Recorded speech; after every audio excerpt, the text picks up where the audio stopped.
A Raw superstar is gonna fight for the title that is on SmackDown. Really? It seems as the mid-card championships mean nothing for the creative team. I was happy that the tournament was announced to crown the new Intercontinental Champion, but if we take a look at the matches, we can already predict that Jeff Hardy is gonna win the tournament. They should have built the match for Sheamus vs Jeff Hardy for the finals. Instead, they are squaring off in the first round. WWE should really learn from AEW. The build of TNT Championship tournament was so well that it seems that the AEW World title is nothing in front of it. WWE already had a storyline between the two guys. They should have utilized this opportunity. We also had a bunch of other matches. Let's take a look at everything that happened this week on SmackDown. The show opened up with the Miz TV. Miz and John Morrison welcomed Otis to the ring for a special interview.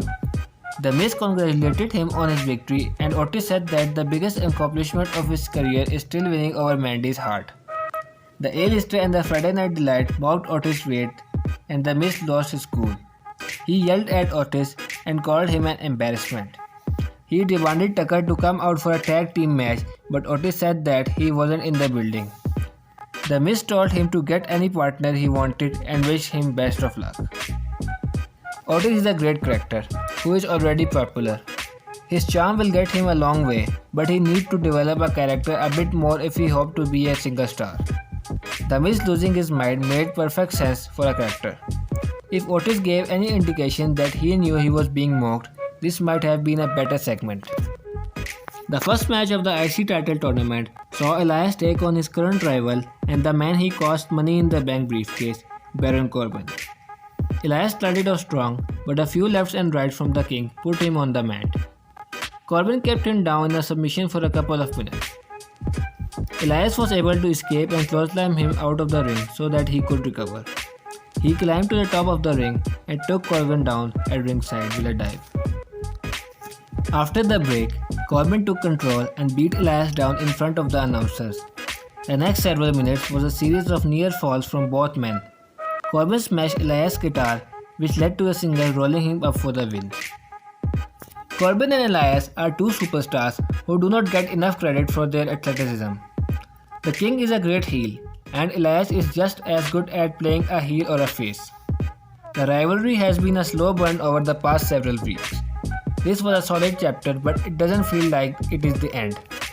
This match lasted longer than expected, but not in a bad way. Both men came away from this contest looking like strong competitors. This was the best either competitor has looked in weeks.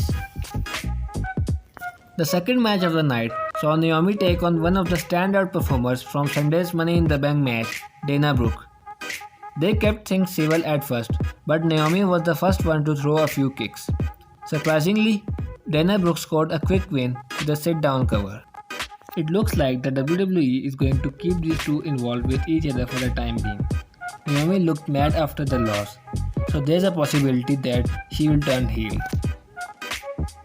For the first time in weeks, Charlotte Flair appeared on the Blue brand. She has been busy in NXT lately, but Michael Cole talked about the brand-to-brand invitational, allowing her to appear this week. It didn't take long before she was interrupted by Bayley and Sasha Banks. Bayley and Sasha Banks made fun of the Queen for bragging about being a Flair. Their bickering led to Bayley and Flair agreeing to have a match down the line. It seems as WWE just announced the Wildcard Rule 2.0 in what appears to be an effort to help with the falling ratings. Time will tell if it has any impact. Seeing the two heels go back and forth was not as entertaining as it should be because there was nobody to root for. Sasha Banks, Charlotte Flair and Bayley are all great performers and have worked together countless times over the years, but this was not their best segment. The seeds have been planted for Banks to turn on her best friend. The second IC title tournament match of the night featured two friends going to battle. Daniel Bryan took on Drew Gulak. They shook hands before going right at each other with a simple holds and counters. Their technical precision was on display immediately. This was everything that one would expect from two amazing performers like Bryan and Gulak. After a hard-fought battle, Bryan won with the yes lock to advance to the semi-finals. Braun Strowman joined Otis as a tag team partner for the evening. At one point, Otis took Strowman to attempt a caterpillar. It did not look good, but they still hit it.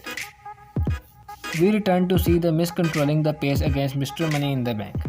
The former tag team champions did a good job keeping the larger opponent as the bay until the Monster Among Men hit Morrison with a power slam for the victory. Mandy Rose came out to celebrate, and Otis pretended like he was going to cash in on Strowman until he revealed that he was just kidding. This was a predictable match, but it had some fun moments. This wasn't the best match of the night, but it was a good way to end the show. Well, that is it for today. Hope you liked the video. Subscribe for more stuff like this.